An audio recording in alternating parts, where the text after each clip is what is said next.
Bonsoir à tous, bienvenue pour un nouveau numéro de Made in Africa, votre magazine économique 100% africain. Ce numéro sera consacré au marché des jeux vidéo, un secteur en pleine effervescence. Depuis 2016, l'industrie mondiale du jeu vidéo a dépassé celle du cinéma et de la musique. Elle a généré en 2017 plus de 120 milliards de dollars et son chiffre d'affaires pourrait doubler à l'horizon 2022. L'Afrique tout entière ne représente que 1% de ce chiffre d'affaires. Mais le marché est en pleine expansion, porté par la jeunesse de la population, mais aussi la croissance rapide du téléphone mobile. Au sommaire ce soir, enquête sur le secteur des jeux vidéo en Côte d'Ivoire, des salles de jeux où l'on compte de plus en plus de gamers, aux compétitions sponsorisées par de grandes entreprises, en passant par la conception de jeux vidéo, une industrie encore naissante est en train d'émerger, avec à la clé de nombreuses opportunités. Puis nous partirons au Cameroun à la rencontre du premier studio africain de jeux vidéo, Kiro Games, un studio qui est parvenu avec peu de moyens à imposer un jeu plébiscité dans le monde entier. Vous verrez comment les fondateurs et leurs équipes travaillent non sans difficulté et comment ils parviennent à financer leur business. Sur le continent africain, les principaux marchés du jeu vidéo classés par revenus sont l'Égypte, 293 millions de dollars, suivi de l'Afrique du Sud, le Maroc, le Nigeria et l'Algérie.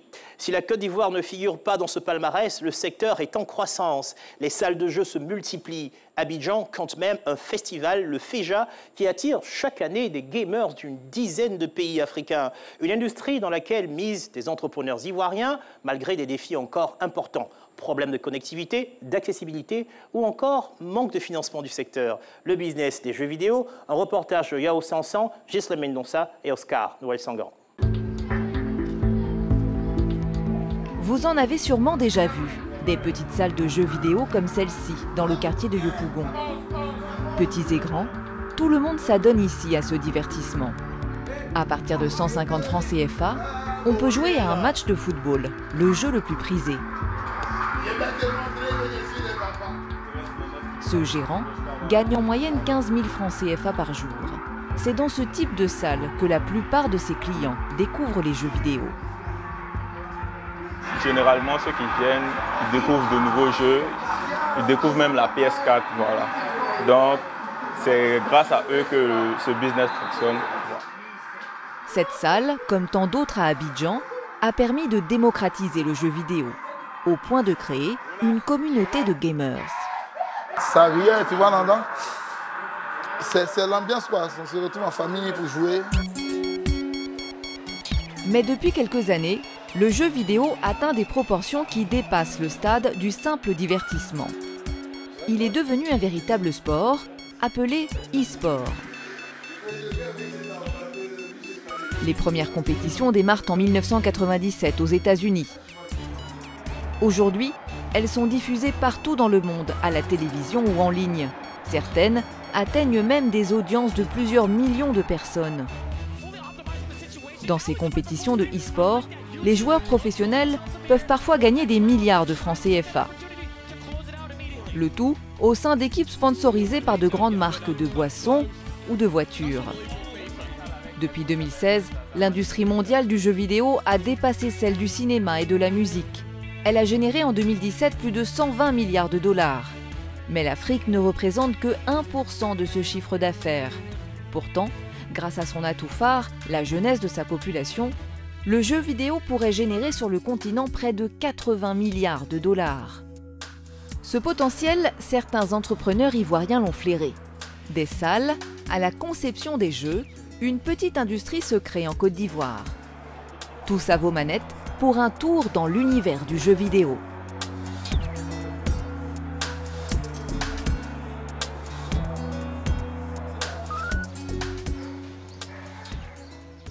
Bienvenue au domicile de Paul-Henri, dans le quartier d'Angré. Ce trentenaire, hypnotisé par son écran, est cadre dans une banque. Quand il n'est pas au travail, voici son passe-temps préféré, les jeux vidéo. Plus qu'une passion, une addiction. Les dimanches, on avait l'habitude de manger ensemble.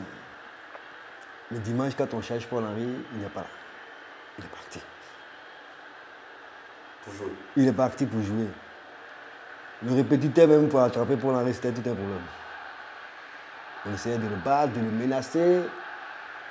Le vieux même avait acheté même les consoles pour le maintenir à la maison. Mais sa passion était telle qu'il faut aller se frotter à d'autres personnes pour mieux apprendre. Paul-Henri est bien plus qu'un joueur du dimanche. Sa passion l'a conduit au sommet. Il a été 2 fois vice-champion d'Afrique en 2017 et en 2018. À la clé, des gains importants. On va sur des compétitions en termes de lots qui partent peut-être à 5, 6 millions, 7 millions, d'autres même 10 millions. Donc je peux dire que c'est nettement considérable. Même pour les petites communautés qui font des tournois ici, on ressort facilement des cash prizes qui tournent autour de 200, 300, 400 000 pour certains. Donc c'est vraiment bénéfique pour tout joueur. Mon plus gros gain que j'ai pu avoir sur une année en termes de jeu, je devais tourner autour de 4 millions. Avec de tels revenus empochés, le jeune homme révèle combien cette activité est bien plus qu'un simple divertissement. Certains entrepreneurs l'ont vite compris en choisissant d'investir dans ce secteur. Yopougon, commune la plus peuplée d'Abidjan. Bienvenue au supermarché Cosmos. Parmi les magasins, un lieu surprenant. Le Paradise Game, la plus grande salle de jeux vidéo de Côte d'Ivoire. Sur 1200 mètres carrés, elle attire tous les week-ends près de 2000 personnes.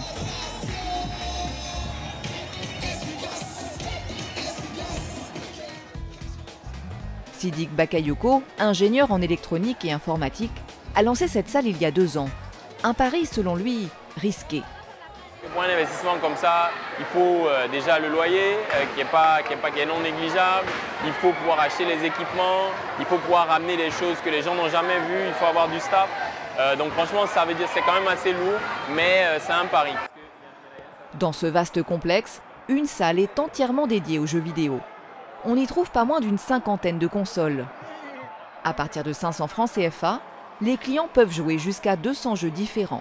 Un public pour le moins diversifié. Ici, il faut dire qu'on a vraiment de tout. On a du tout petit qui vient donc avec ses parents, donc il y a 3 à 5 ans, et donc qui lui va plutôt aller sur des jeux comme la Nintendo Switch, donc des jeux où il est capable de bouger avec une manette dans sa main, ou alors où il est capable de conduire avec un volant dans sa main. Vous avez des enfants de 5 à 12 ans qui eux vont plutôt venir et vouloir jouer à des jeux de combat, à des jeux de football ou à des jeux comme Mario. Et donc ceux-là, effectivement, c'est une catégorie de clients différente. Après, vous allez avoir les adolescents qui ont entre 13 et 18 ans et qui, eux, qui viennent, sont généralement plutôt autour de l'e-sport. Donc eux vont aimer les jeux de football, de compétition. Cette salle, qui peut contenir jusqu'à 70 personnes, représente à elle seule près de 20% du chiffre d'affaires de Paradise Games. Des revenus importants. Mais pour Sidik, ils sont encore infimes au regard du potentiel du secteur à l'échelle du continent. Quand on avait calculé un peu en fonction un peu de ce que l'Afrique est capable aujourd'hui en termes de population, quand on regarde ce que d'autres pays européens sont capables de générer, l'Afrique aurait pu générer à elle seule entre 80 et 90 milliards de dollars. Donc ça veut dire que potentiel de créer de la valeur, potentiel de créer des emplois, et tout ça aujourd'hui, ce n'est pas le cas. On est largement en dessous de ça.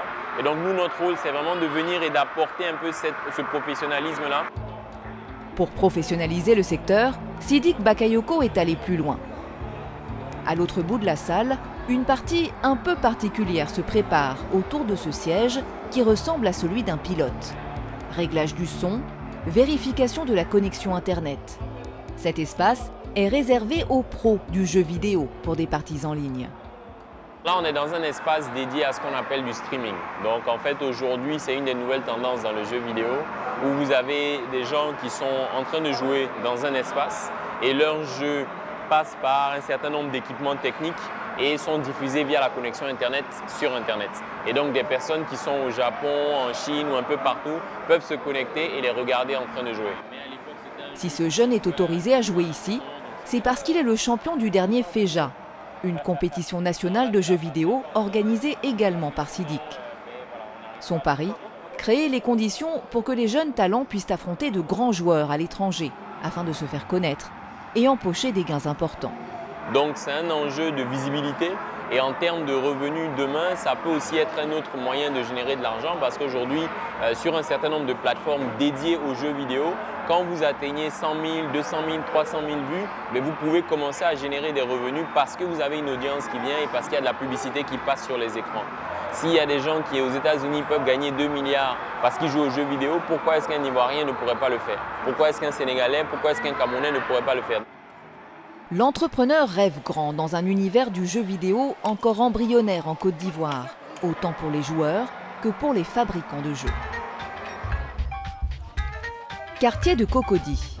Depuis ses bureaux, cet homme est en pleine partie. Malgré les apparences, il n'est pas en train de s'amuser, mais plutôt de vérifier le bon fonctionnement d'un jeu vidéo qu'il a créé. Poku Run, en référence à la reine Baoulé Abla Poku. Nous sommes chez Africatoon, studio de production de dessins animés et de jeux vidéo. Donc, on en est par rapport au jeu 360 Proverbes. Du rédacteur du jeu, en passant par le développeur, cette petite équipe a mis presque 1 an pour concevoir son dernier jeu appelé 360 Proverbes. Un jeu qui permet aux gagnants de découvrir des proverbes africains. Le plus important, c'est l'idée, c'est le concept. Il faut arriver à trouver une idée intéressante. L'écrire, il faut un script. Pour un jeu, il faut un script comme tout autre comme dans un film. L'idée et la valeur ajoutée pour nous, studios initialement basés en Afrique, c'est de pouvoir travailler sur des contenus qui sont proches donc, de la population africaine. Mais cela ne suffit pas. Il faut ensuite animer ces personnages sous les doigts avisés des graphistes. Une fois finalisé, le jeu sera rendu disponible sur les plateformes de téléchargement. Pour l'heure, les jeux d'Africatoon sont encore à l'essai, donc disponibles gratuitement. Mais le patron réfléchit aux différents moyens de les rentabiliser. Pour gagner de l'argent, les concepteurs de jeux vidéo peuvent rendre payant le téléchargement, diffuser de la publicité pendant le déroulé du jeu, rendre l'accès à certains éléments du jeu payant, comme par exemple débloquer un personnage performant. On peut aussi toucher le jackpot en vendant son jeu par exemple à des géants tels Nintendo ou PlayStation. Si Africatoon vise pour l'instant le marché africain, le studio ivoirien ne s'interdit pas de rêver plus grand. C'est vrai que travailler, faire des choses qui sont liées ou qui s'adressent au marché local, crée systématiquement, comment on va dire, une particularité, donne un type de contenu qui n'existe pas ailleurs. Donc c'est vraiment une valeur ajoutée. Mais derrière, il faut travailler sur une sorte d'expansion, penser beaucoup plus grand que le marché local. Environ 300 studios de développement de jeux vidéo existent sur le continent. Mais il s'agit de micro-entreprises comme Africatoon, qui emploient moins de 10 personnes. Si l'univers du jeu vidéo est si faible en Afrique, c'est parce que très peu de grandes marques financent ce secteur, comme aux États-Unis ou en Europe. En Côte d'Ivoire, la compagnie Orange est l'une des rares entreprises qui s'investit dans le jeu vidéo. Elle a créé sa propre compétition annuelle de e-sport, l'Orange Gaming Tour, née en 2018. Sur les 2 dernières années, la compétition a mobilisé près de 3500 joueurs, suivis par 15 000 spectateurs, dont 5 000 en ligne. L'édition 2020, marquée par la crise sanitaire, s'est jouée à huis clos, ce qui n'a pas empêché les vainqueurs de rafler des prix allant jusqu'à 20 millions de francs CFA. Les tournois ne sont pas le seul moyen pour Orange de promouvoir l'industrie. Ce jour-là, la directrice de la communication a rendez-vous dans cette salle de jeu à Yopougon, où le géant des télécoms fournit gratuitement l'accès à Internet. Bonjour. Vous allez bien? Oui, ça va très bien chez vous. Ça va. Un sponsoring qu'Orange réalise dans une dizaine de salles de jeu comme celle-ci, à Abidjan. Son investissement dans le e-sport ne s'arrête pas là. L'entreprise envoie des joueurs participer à des tournois internationaux et accompagne des startups qui développent des jeux.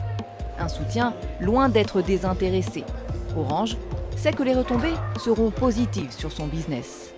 On fournit de la connectivité et la connectivité, c'est quand même une des bases du e-sport. Donc naturellement, nous avons trouvé que c'était complémentaire avec notre activité et donc ça nous a intéressés de façon quasi naturelle. Aujourd'hui, avec le développement de la connectivité, le haut débit qu'on déploie, la fibre notamment, avec le développement des smartphones et des tablettes, c'est clair que c'est quelque chose qui va se développer sur une population qui est principalement jeune dans nos pays. Donc on y croit. À l'instar d'Orange, d'autres entreprises locales commencent à s'intéresser au secteur. Les marques commenceront à se bousculer très bientôt. Je sais que certains de nos joueurs, de nos champions, de nos tournois ont été approchés par d'autres marques. Bon, il y en a un qui, je pense, a finalisé avec une marque de pizza. Donc, je pense que ça viendra de plus en plus. Hein. Mais voilà, nous, on a été précurseurs, mais d'autres viendront. Le soutien des entreprises, passage obligé pour une professionnalisation du e-sport en Côte d'Ivoire et par ricochet, du business du jeu vidéo. Un soutien qui pourrait faire de ces gamers passionnés de futurs grands champions au niveau international.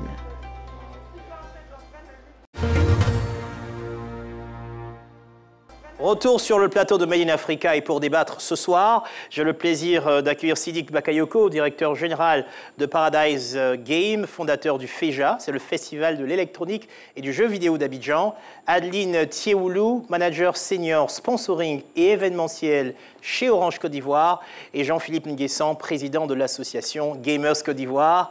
Bonsoir et bienvenue. Alors, quand on parle de game, on pense que c'est du jeu, mais en fait, c'est de l'argent en fait à gagner, Jean-Philippe. Bah, c'est un peu des deux.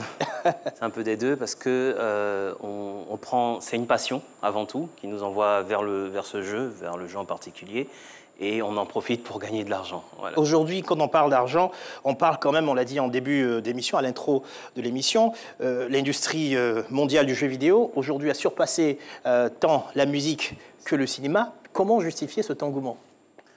Bah, en fait, l'avantage du jeu vidéo, c'est que ça touche pas mal de personnes. Aujourd'hui, vous avez beaucoup de personnes qui ont la quarantaine, la cinquantaine aujourd'hui, qui continuent de jouer parce qu'ils ont commencé à jouer avec les premières consoles, notamment Atari, Nintendo et tout, et qui sont restés dedans.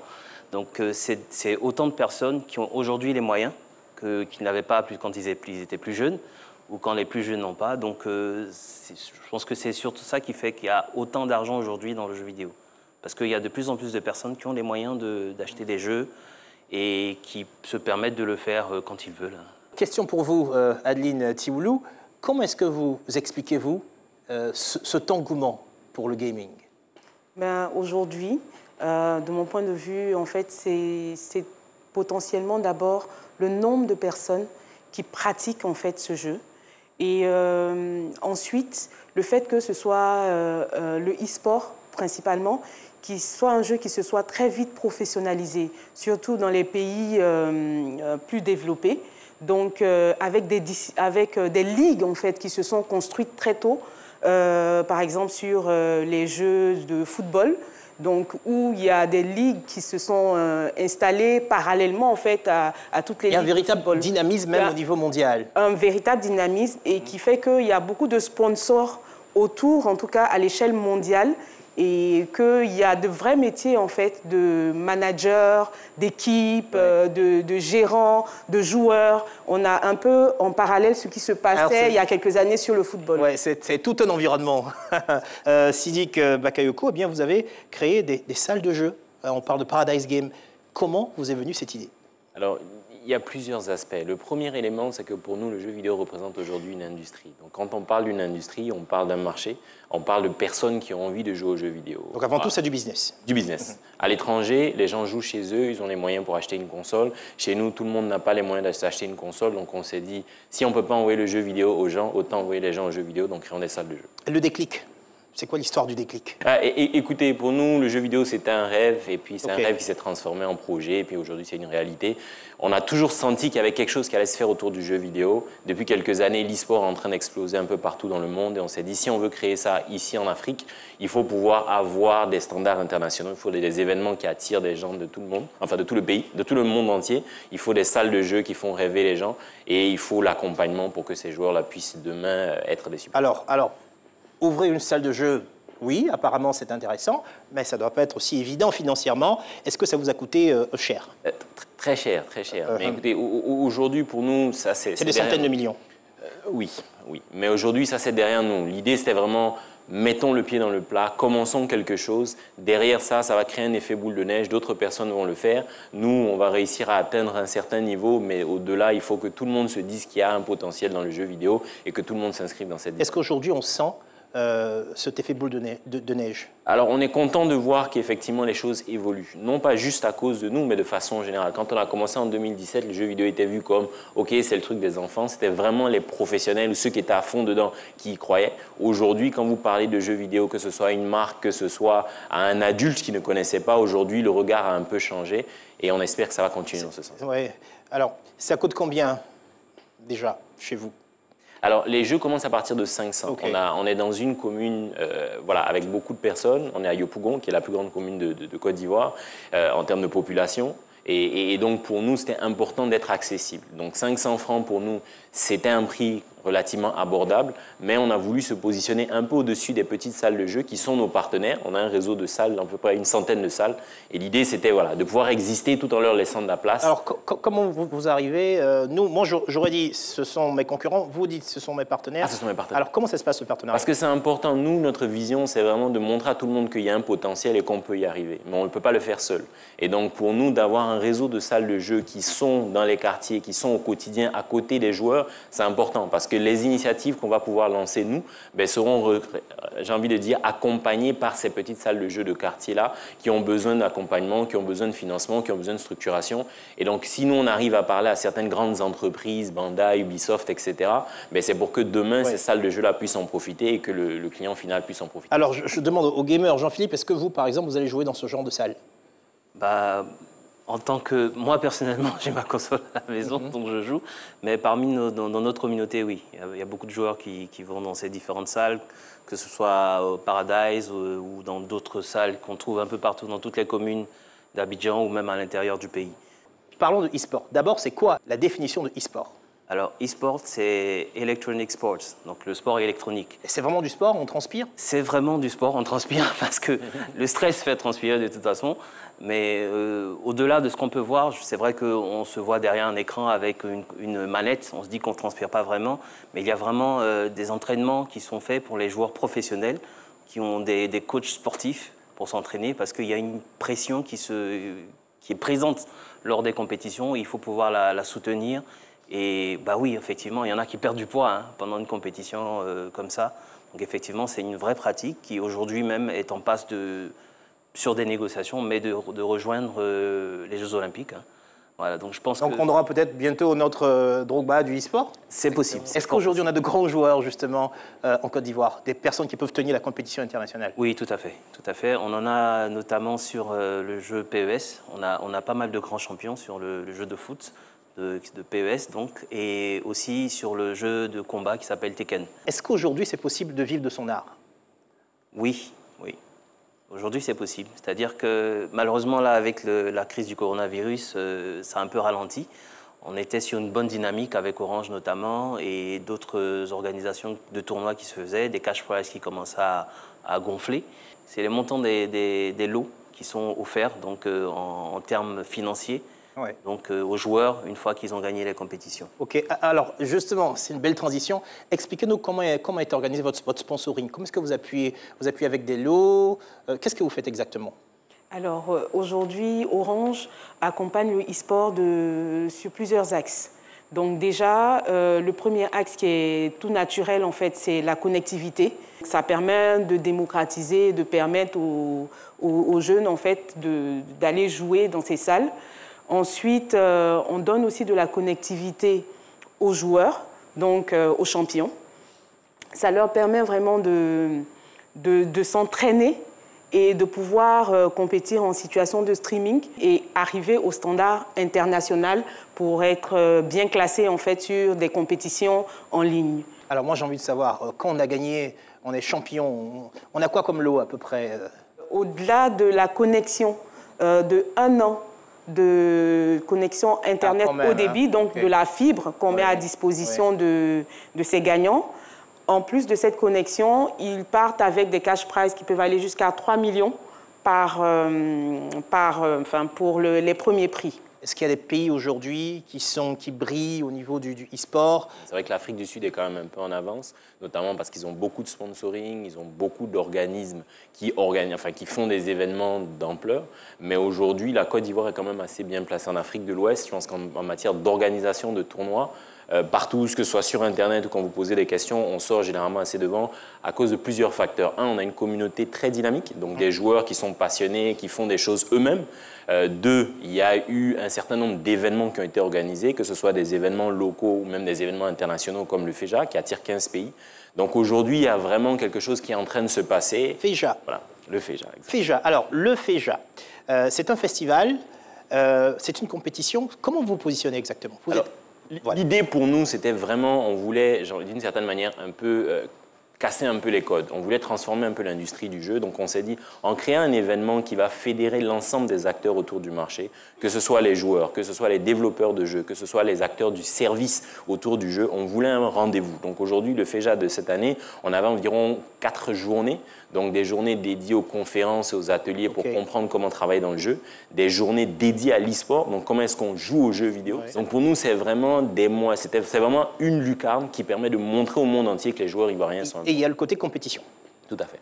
Petite question, simplement, vous avez vu Paul-Henri tout à l'heure à la télé? Exactement. Alors quand il était plus jeune, dimanche, il était avec sa famille et puis soudain, il n'est plus là.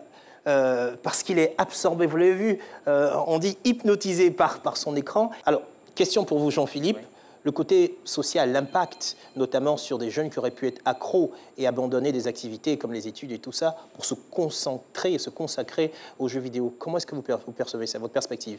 Malheureusement, ça arrive. Et quand c'est comme ça, généralement, il faut aller avec les parents. Il faut accompagner les parents pour faire comprendre aux enfants que...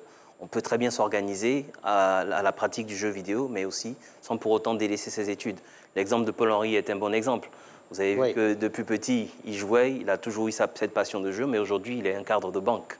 Moi, je voulais intervenir aussi sur ce point, parce que c'est très important pour Orange, en fait, en tant qu'entreprise vraiment qui est responsable, de montrer justement l'exemple de jeunes qui émergent. Donc, de montrer des talents gamers. Ça permet de voir en fait qu'il y a une professionnalisation en fait de cette activité et que c'est pas que du jeu. Moi là, je me rappelle de la première compétition locale qu'on a organisée et qui a permis à des champions ivoiriens de partir à la CAN de 2017. Voilà. Et les jeunes, ils étaient étudiants et les parents qui étaient là, ils se disaient mais tiens, c'est quelque chose de sérieux là. Donc, pas représenter la Côte d'Ivoire. Il y a un message à passer aux parents, justement, qui ne veulent pas que leurs enfants s'adonnent aux jeux vidéo. Justement, le fait de bien professionnaliser et que ce soit bien encadré et bien structuré, donc ça permet à ces jeunes-là de démontrer aussi ce potentiel qu'ils ont en eux, de démontrer leur talent et puis d'en profiter. Sidick, est-ce qu'on n'est pas quand même dans le luxe quand on regarde le coût, ne serait-ce que des consoles? En Côte d'Ivoire, ça reste cher. Ça reste relativement cher, parce que ce qu'il faut comprendre, c'est que les entreprises internationales qui fabriquent ces jeux-là, notamment PlayStation, Xbox et autres, s'alignent sur des prix identiques, quels que soient les marchés. Oui. Donc pour eux, que ce soit en France ou au Brésil ou en France, c'est le même prix. Donc quand on arrive en Afrique, c'est clair qu'avec le pouvoir d'achat, il y a une grosse différence. Donc ça reste encore relativement cher. C'est pour ça qu'il y a un essor important du jeu vidéo sur le mobile, parce qu'aujourd'hui, avec les téléphones qui coûtent moins de $100, tout le monde peut jouer aux jeux vidéo. On l'a vu, le secteur des jeux vidéo en Côte d'Ivoire est prometteur. Partons désormais au Cameroun, chez le premier studio africain de jeux vidéo, Kiro Games. Un studio fondé par 2 passionnés qui sont parvenus, après de longues années de travail et un capital de départ de 60 000 francs CFA, à conquérir l'Occident. Leur jeu Orion, l'héritage des Coriodan, a été téléchargé plus de 100 000 fois. La start-up mise sur l'identité africaine et développe ses jeux sur PC, mais aussi sur téléphone mobile où le potentiel est immense. Elle vise 1 million de clients en Afrique d'ici 2025. Kiro Games à la conquête du marché mondial du jeu vidéo. Un reportage de Yao Sansan, Gislamine Nonsa et Niki Kwame. Yaoundé, capitale économique du Cameroun. Dans ce quartier, une entreprise débute une réunion dans cette salle aux allures de cybercafé. Si je dois aller dans les grandes lignes, on doit sortir le responsable, Kajuta Gen Fighter. Et évidemment, nous sommes dans un studio de création de jeux vidéo. Créer des jeux vidéo, une activité encore peu connue et peu reconnue sur le continent. On voit le concepteur de jeu comme un amuseur public. Les gens imaginent même quand on dit je fais des jeux vidéo, plus qu'on tient une salle de jeux vidéo où les gens vont jouer, plutôt qu'on conçoit ces jeux vidéo. C'est tout ce manque d'informations autour de ça qui fait que c'est difficile à naître. Difficile, mais pas impossible. Ces deux jeunes Camerounais, Olivier Madiba et Dominique Yakan, ont réussi à fonder en 2012 le premier studio de jeux vidéo en Afrique centrale, Kiro Games. Et pourtant, ce n'était pas gagné d'avance. En Afrique, l'univers du jeu vidéo est quasi inexistant. Avec un capital de départ d'à peine 100 $, les deux entrepreneurs se sont lancés dans l'inconnu. Il aura fallu pas moins de 13 ans de travail pour concevoir l'un des premiers jeux vidéo made in Africa qui a conquis le marché international. Une des principales raisons de leur succès, la mise en lumière de la culture africaine, au cœur de toute leur création. Aujourd'hui, les principaux défis de Kiro Games, trouver des investisseurs, mais aussi des ressources humaines pour conquérir le marché africain du jeu vidéo. Enquête sur une success story à la sauce camerounaise.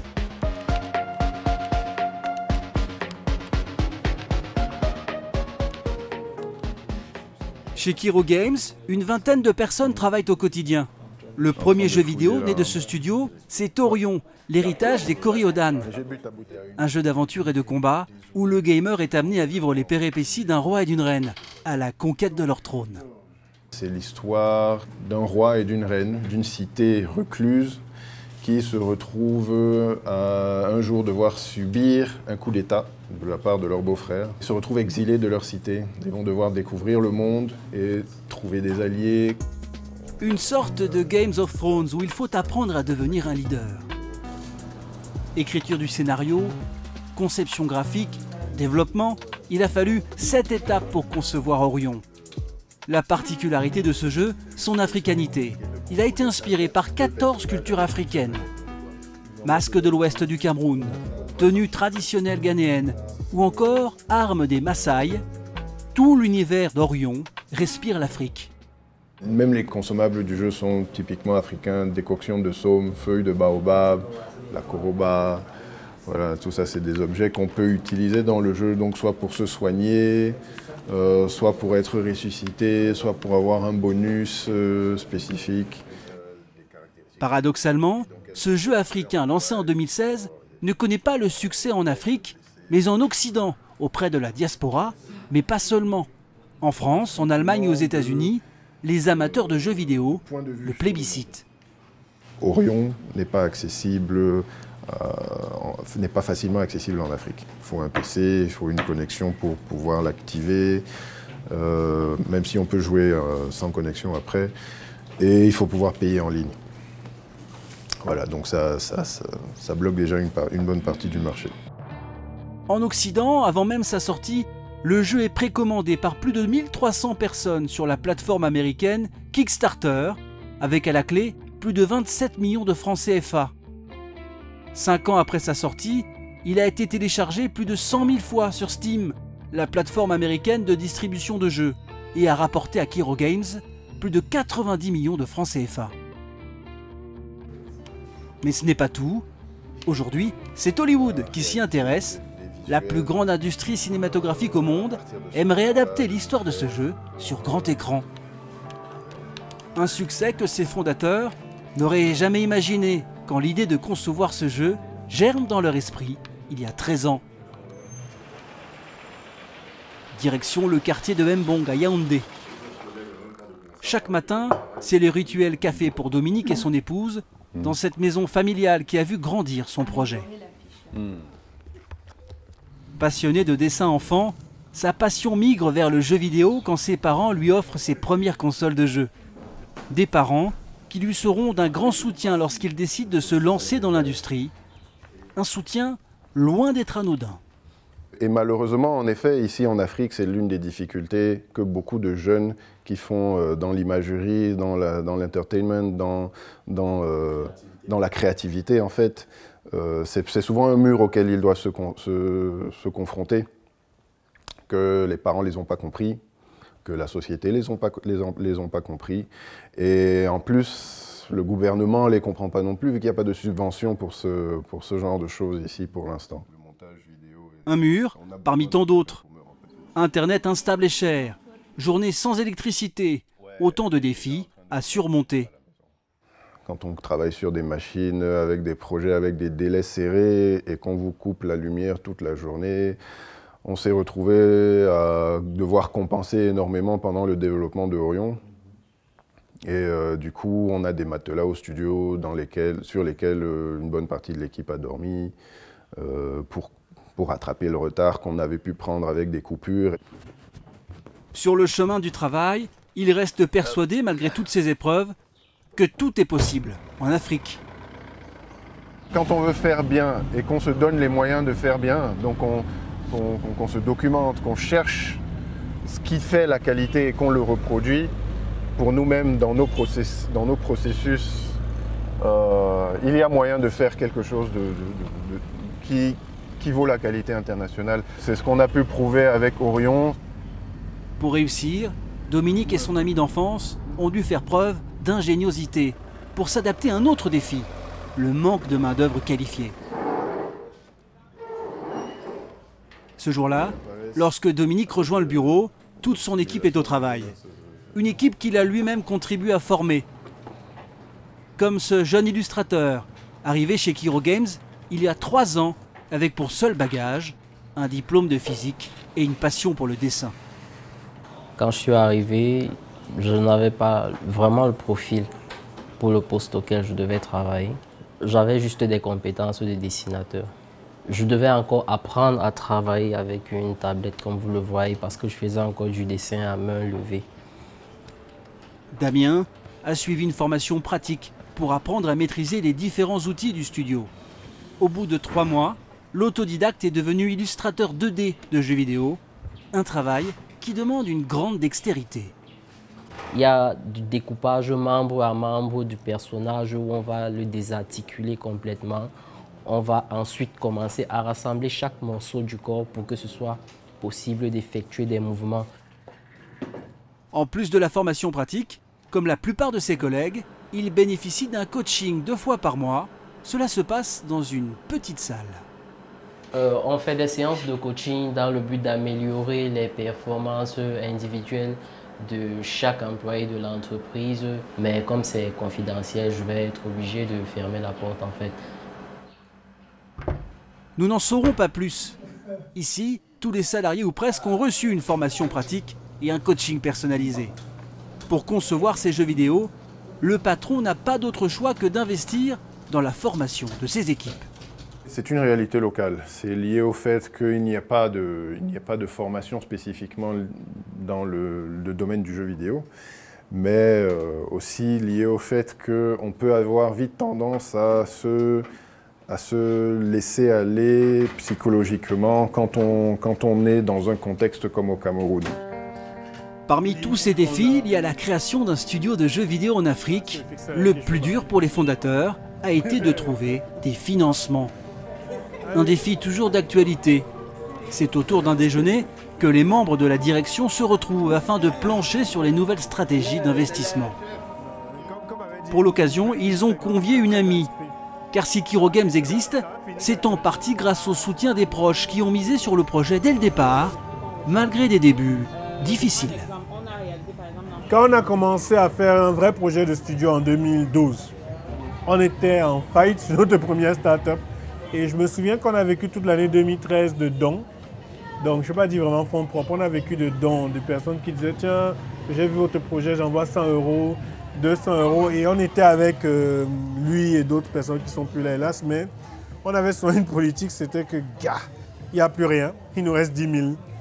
Bon, c'était un bon projet, les gars. Donc, on va manger la dernière purée d'avocat, boire les jus. Et le lendemain, tu avais un email de quelqu'un qui dit, je vous ai encore envoyé quelque chose. Des dons qui leur ont inspiré à l'époque l'idée d'ouvrir leur capital au grand public à travers une levée de fonds via une plateforme en ligne qu'ils ont eux-mêmes conçue.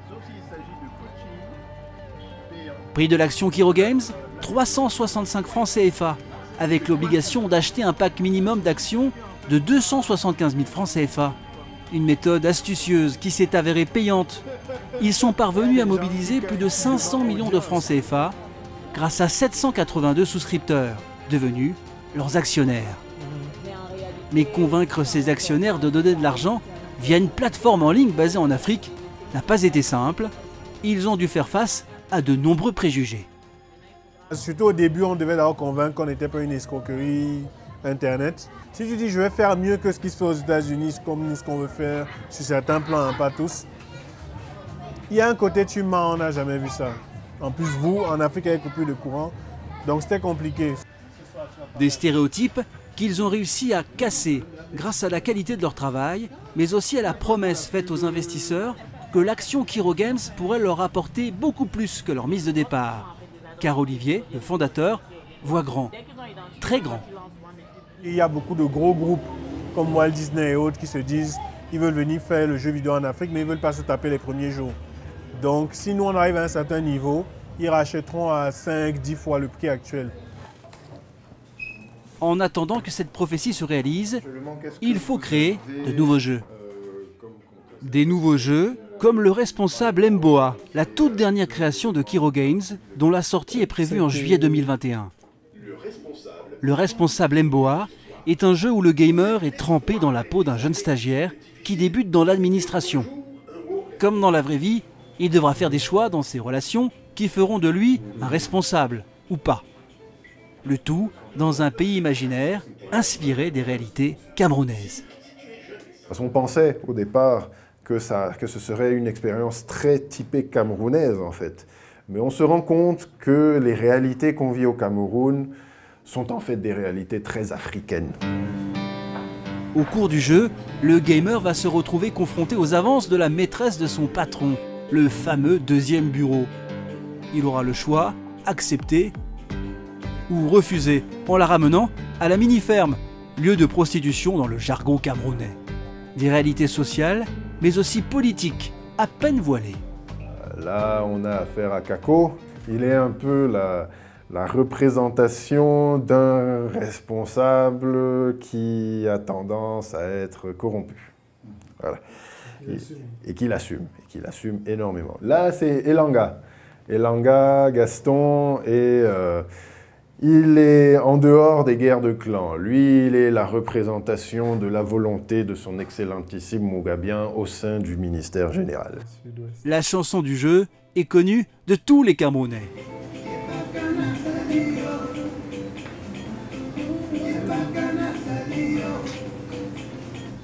Le genre d'hymne à la gloire du président qui ont bercé de nombreux Africains.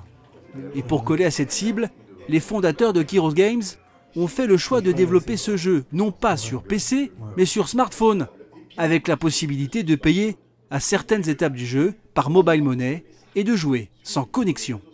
Vis-à-vis du marché africain, le PC n'est pas le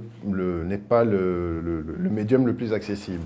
Désormais, les gens ont de plus en plus de smartphones et c'est au travers de ça qu'on pense toucher le plus de personnes en Afrique.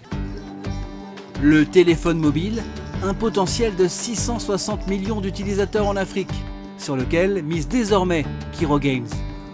Pour percer dans un secteur du jeu vidéo, estimé à plus de 350 milliards de francs CFA sur le continent.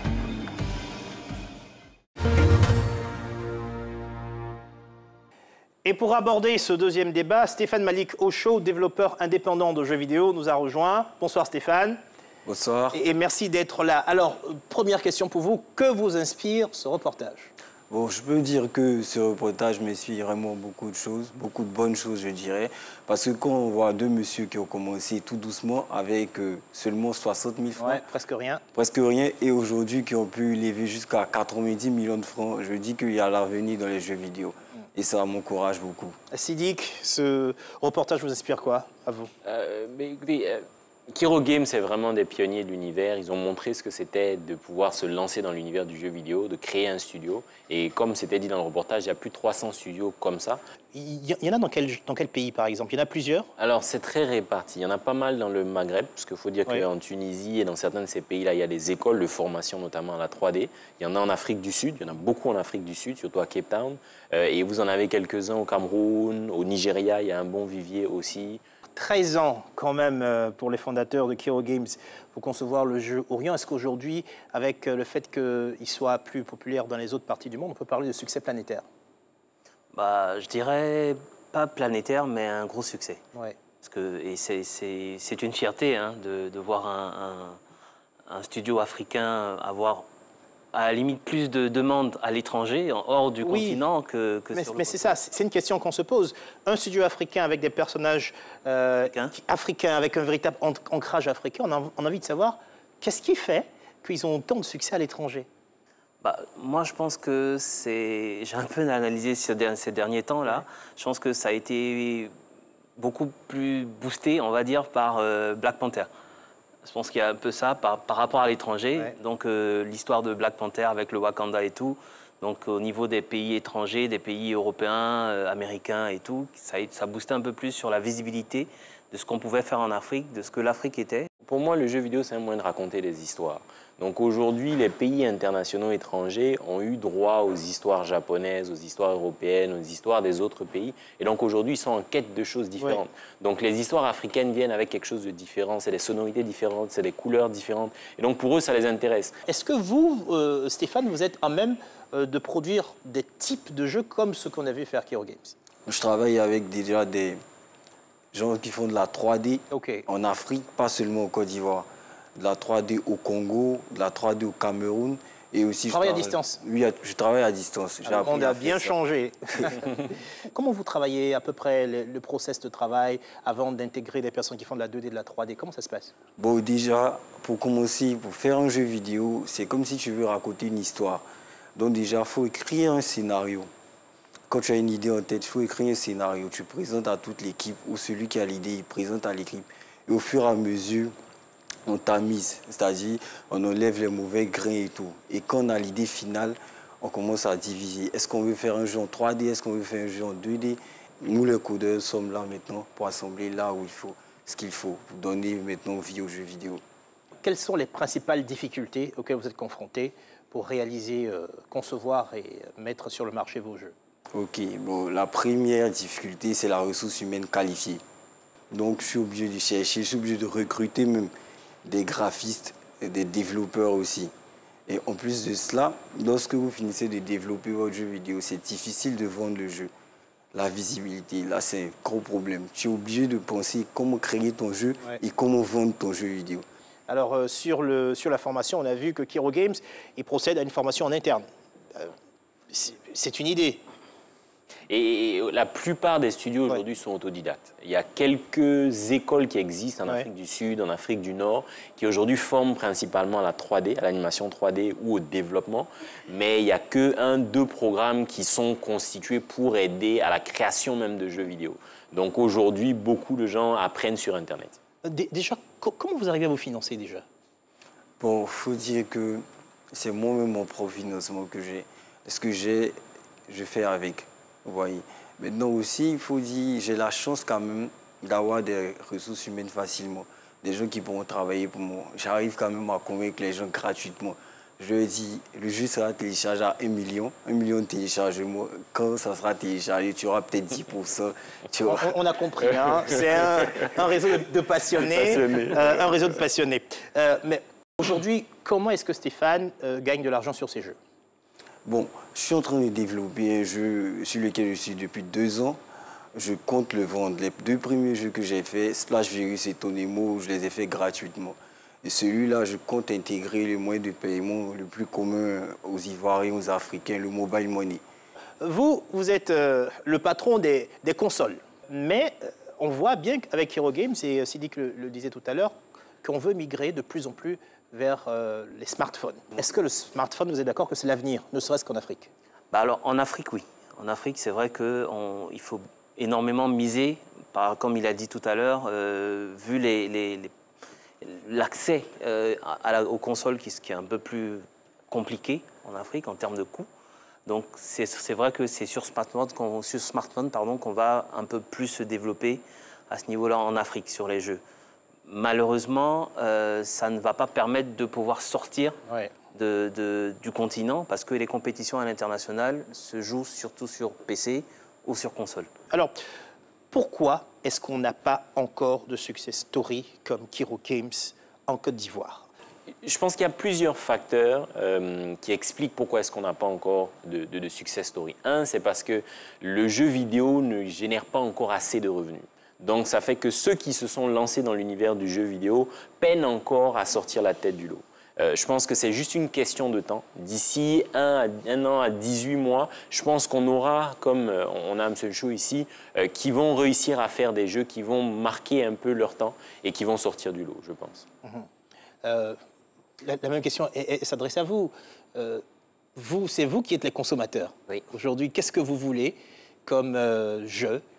Par exemple, quel type de jeu vous voulez qui aurait pu inspirer des développeurs comme Stéphane? Alors, nous, côté consommateur, on aimerait, je pense, beaucoup plus de jeux un peu comme Hero Games, de jeux de combat, mais typiquement africains, je dirais. Des jeux d'aventure, des jeux de rôle aussi, qui soient bien développés, avec un bon script, un bon scénario, qui permettent de tenir le joueur en haleine pendant longtemps. Voilà, parce que c'est important aussi, je pense qu'à notre niveau, ça ne sert pas à grand-chose d'avoir un jeu que vous terminez en 3-4 heures de jeu, mais un bon jeu, c'est un jeu sur lequel on reste plusieurs jours. Voilà, on peut le terminer en plusieurs jours, voire plusieurs mois. Donc il faut un bon script, un bon scénario par derrière. Et nous, on attend vraiment d'avoir un jeu de ce type, mais qui soit typiquement africain, qu'on pourrait fièrement porter. Voilà. Stéphane, Jean-Philippe, Sidik, merci d'avoir participé à ce numéro de Made in Africa. Merci aussi à tous les téléspectateurs en Côte d'Ivoire et partout en Afrique, mais également dans le monde, d'avoir suivi ce numéro. Je vous donne rendez-vous dans 2 semaines pour un nouveau numéro de Made in Africa. Vous pouvez retrouver cette émission sur notre site internet, c'est www.rti.ci ou sur l'application RT Mobile. Vous pouvez aussi suivre nos activités sur les réseaux sociaux, Made in Africa pour Facebook et Made in Africa TV pour Instagram et Twitter. Merci à tous ceux qui m'ont aidé à préparer cette émission, aux équipes de production d'Éléphant Africa, aux équipes de RTI pour la réalisation. Et il ne me reste plus qu'à vous souhaiter une bonne suite de programmes sur RTI.